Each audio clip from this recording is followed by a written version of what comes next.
Hi everybody, it's Becky Singleton and you're on Happy, Healthy, and Fit today. I'm going to recap my trip that I took down to the border of Tijuana and San Diego. So why don't you join me here today on Happy, Healthy, and Fit. Can you show me the way? Can you show me the way? Can you show me, baby, can you show me the way? Can you show me the way?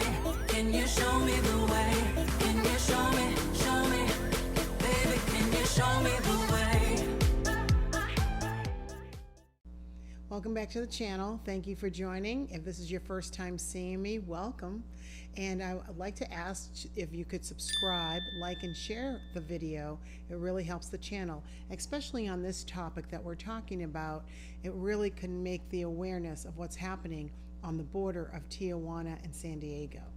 So I want to share with you my journey down to Mexico. It was life-changing. Well, first of all, I made that whole decision pretty quickly.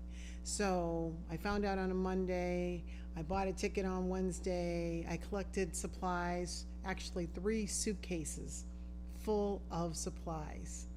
And then I took myself down to San Diego, where a girlfriend of mine picked me up, and she was so moved by it. She wanted to buy socks and underwear and blankets. So we went shopping when she picked me up to do those items. And I want to thank everybody who helped out in providing both supplies and money. It really helped. All donations, all monies went to these folks. So on Saturday, there are 2 women, Christine and Yvonne, their mother and daughter, who help out this organization in Mexico.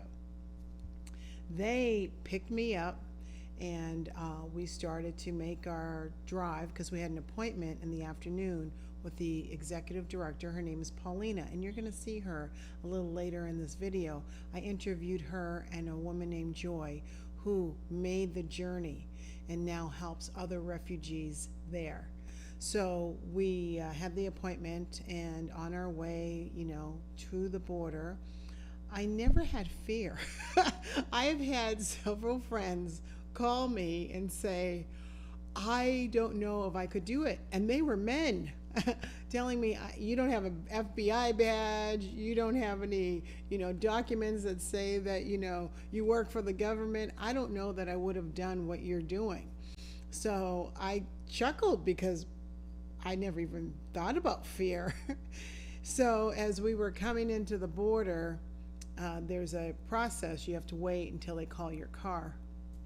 And that's when my friends in the vehicle said, let's pray we don't get stopped. We usually get stopped. I go, what are you talking about? They said, we get stopped, and if they catch us, they could keep all the items you brought. I said, well, that's not going to happen. So I was like, no, we're going to get through easily and freely. We're going to not get stopped today. We're going to make it to the shelter, and that's it. And so that was the only, quote, dangerous point for me, was going through the actual entry into Tijuana. Well, I'm glad to tell you, not only did we not get stopped, they didn't even look at our car. So we just kind of kept on going, and they were like, oh my God, that never happens. I can't believe we made it through. I said, you have to believe. Thoughts become things. That was a perfect example of that. So we made it to the shelter, and just the people were so lovely. They came out to greet us. I could not believe all the suitcases and all the items that were filled in it. And there was a young man I met, Husan. He is just a wonderful young man who learned English while he's been there. He's gotten a sponsor to come over to the United States. He's actually going to be located where I'm from, Massachusetts. So I'm just really happy that I actually could meet someone that was trekking out of that situation legally and off into being sponsored by someone. And that's really what the goal is in all these refugees, is that they gain asylum, they get sponsors, and people can help them once they get here to kind of start their life. So, it was just very nice. He helped us get all the luggage in there. And then I met the staff. The staff was awesome. And, what they do for these people is just outstanding. So we brought all the items in, we reconfigured everything, even though I had broken them up with my friends here in the States into sections to be able to put together packets. So that's what we did. We took bags, and half the items we put together actual, packets to give to people. And then on the following Monday, they were gonna allow people to come in and kind of like shop, get a bag and just take what they need.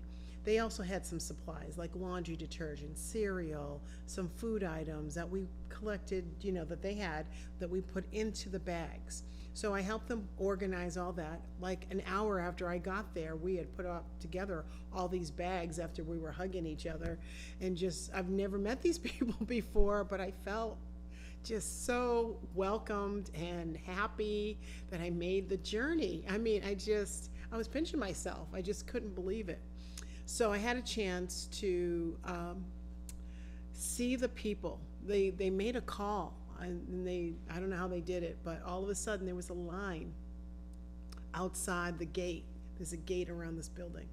And they came out, and I was just so happy to actually see the people I was going to be helping. That never happens, does it? I don't know. I've donated a lot, and I've never really seen the people that I actually get to help. So this was the first time. And so I was just, going to be a helper. And they said, no, Becky, we want you to give these people the bag. I'm getting a little emotional, but it was that kind of a trip. And I was able to give them the bags, and they kept thanking me and blessing me. And I said, no, we want to bless you, and whatever we can do. And I did get to speak to them. I have a little tear, so I'm sorry about that, gang. We had a chance to talk to them. So one of the board members spoke to them and told them that really we're no better than they are. We're here to help them and help them know that there's other people in the United States that are willing to help. And I got to speak about how we, came together and we wanted to help. So it was a beautiful, beautiful moment. But the more important thing was actually handing these supplies out and them being so grateful for a toothbrush and toothpaste and diapers for their babies and, things that they needed, personal items, and, things that we take for granted. So I promised this organization that I would follow up and work on my end here on how I can create like a network here to help support them. So I want to share with you some of the interview I did with the executive director. Her name is Paulina, and Joy, who was an actual refugee who made it there and has been helping support the other refugees that come. I do have to say that it was life-changing for me. And though I know I did it because I was feeling directed to do it, it changed my life. And I'm rethinking how I'm living my life right now and how I can incorporate doing this kind of work along with what I do to feed my family. So, it changed me. And maybe this was why I needed to see that, so I could use my skills in helping other people. So I'm going to give you a chance to see the interview, and I'll come back. So I'm going to introduce you. This is Paulina. She's the director of Espacio Migrante. Yes, and it's an organization meant to help people that are trying to seek asylum in the United States, and they need support here on this end in Mexico. So I want to ask you first of all, thank you for the work that you are doing. It's truly, I see angel wings coming behind you. She is clearly an angel here. And talk to us, let the people know what exactly the supplies I brought, which I'm just one person, what did those supplies mean to the people we handed them to today? Thank you. So this is my friend. My name is Joy. Welcome. I greet everybody. I work in here at Espacio Migrante like a volunteer, but in this organizer site. Yeah, but here I'm African, I'm migrant, We have a lot the people here. We have a lot the migrant. We have a lot the African, Haitian. Many of them need the secure. Many of them new they apply like a hygienic things, like a food, house, many things. They don't have a work. They don't have the purpose. Now the things we need is what? Food. Here at Espacio Migrante, we have a system like a sharing credit card. They go to the grocery, like a supermarket, like a market somewhere. I buy the food, the clothes, everything they need. I'm so happy to share that story. Yeah, thank you very much. Thank you to help us. Thank you to listen and share this video. And I want to just reiterate on something that she was mentioning. You know, food is so important. When I am working with any type of folks that have a homeless situation, food is a priority. So I'm going to try my best when I go back and organize my groups that are willing to help me come together with making food. And I love to cook. I don't know if you know that, but I love to cook. And I know in prior years or prior times, my friend Yvonne, who told me about this, made food. I guess there's a Haitian spaghetti that everybody loved. I want to come and help coordinate making a dinner for people to come and get food and just celebrate them through that. That's the love language I have, is cooking for others. So I'm going to spend more time with your organization. I'm going to ask people to join me in supporting this organization. I want them to understand that it was not they got here and flew in and they're stuck here. It took some people 1-2 years to get here, through dangerous situations, through abuse, through theft. They made it here. And so if we can support someone who's seeking asylum, I know just met a gentleman who's now got the green light to come over to the United States. He learned English, he is well-spoken, he was a great volunteer. He is gonna do great once he comes over. People just want a better life. They want to be happy. They want to give a nice life for themselves or their children. And that's really what this is about. Nobody's better than anyone else. That's one of the folks that sit on the board had told the people that we're not better than anybody. We're just here to support you. We're all connected. And truly, we are all connected. But Paulina, tell me, when you're working in the organization, what drives you to keep making it happen? How is it, I know there's times, especially through COVID, you didn't get the supplies you needed, right? Or you didn't have the resources. How do you keep yourself up to keep the people that knock on your door still feeling okay, that they're going to be okay? I think it's working together with Josiane and the other community organizers, and just listening to people. And I think the pandemic hit people pretty hard here in Tijuana. And like you said, these are people that got to Tijuana maybe 2-4 years ago, and they have been waiting, doing things right, like waiting for an opportunity to seek asylum. But the wait has been too long. And the truth is that Tijuana is not a safe space. So we're trying to share food, share solidarity, but in the end, what we also want is for people to be able to go to their destination in the U.S., to arrive safely. But I think we're part of this group that is Black Power at the Border. And the way that the group started was because of a tragedy. It was a friend from Ghana who died because he didn't receive medical attention here in Tijuana. Because unfortunately in Mexico there's a lot of racism in institutions, and that caused a loss of life. But the beautiful thing is that brought us together to raise funds. The organizers in San Diego, like Christina, Yvonne, they come every time to bring donations, but also bring love, and we can just feel the love. And also thank you so much to everyone from Texas. It just means the world to have people show up and just be here in solidarity, sharing, like you said, sharing food it means so much. Like even Josiane already taught us how to cook fufu, Yes. and I we love it. we Yes. tried the Haitian food too. So I think for us, sharing food is a way to share Share love, love. too. Yes, and That's It how we is. show and dancing too. Dancing, yes. So, that's like a great thing, because even though this is like an emergency, it's a crisis at the border, but also people here have a lot of resilience, and like through sharing community is the way that we resist, right? Yes, Like I think that's the yes. way that we resist. And I don't know, we want this group to keep growing, because it's just an amazing thing.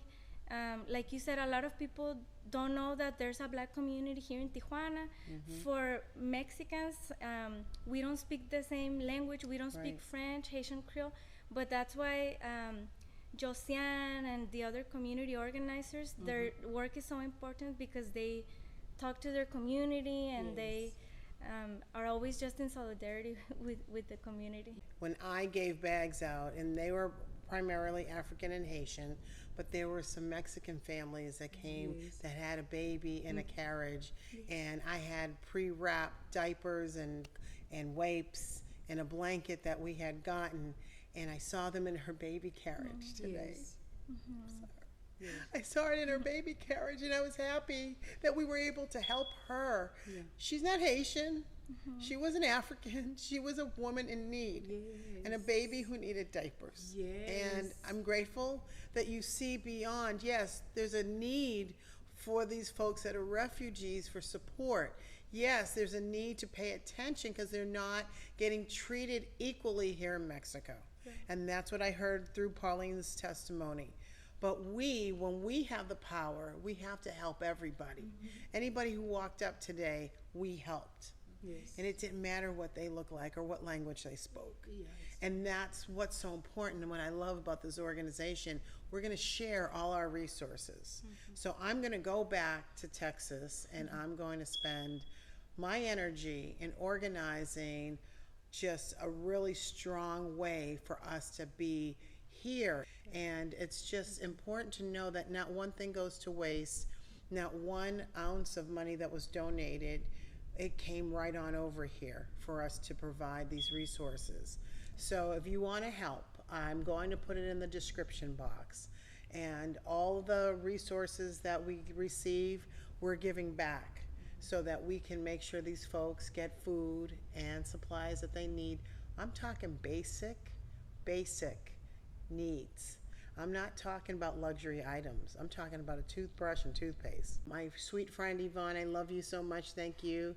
And her daughter Christina, they're great support people that live in San Diego that support this organization on the United States side. I thank them. She's the one who told me the story. That's why I'm here. So I want to reach out, help you understand what's really going on. There is a system here set in place to help these people.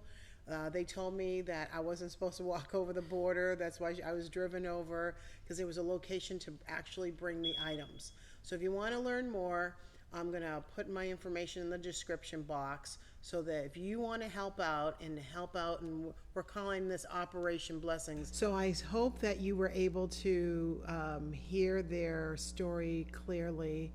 It's really amazing when you see somebody right there explaining how things have happened and what they need. So I am going to continue doing this work. I'll let you know when I'm heading out again. I actually have about 5 people right now that are willing to travel with me for the next round. They were just so touched by this whole thing that they want to find a way where they can bring 3 suitcases and help out even more. So I really appreciate you supporting me through this, listening to the story. Please pass this on. People need to know what's going on. And I know there's a lot going on in the world, but we can't leave people on the street. And one of the things that really touched me during this trip was the fact that this government will not allow these people who want to work. They're not allowing them to gain housing. They won't let them do it. So if it wasn't for this organization, they really would be suffering. So I appreciate you. I appreciate you coming to the channel. Thank you again. My name is Becky Singleton, and I'm just like you. Can you show me the way? Can you show me the way? Can you show me, baby? Can you show me the way?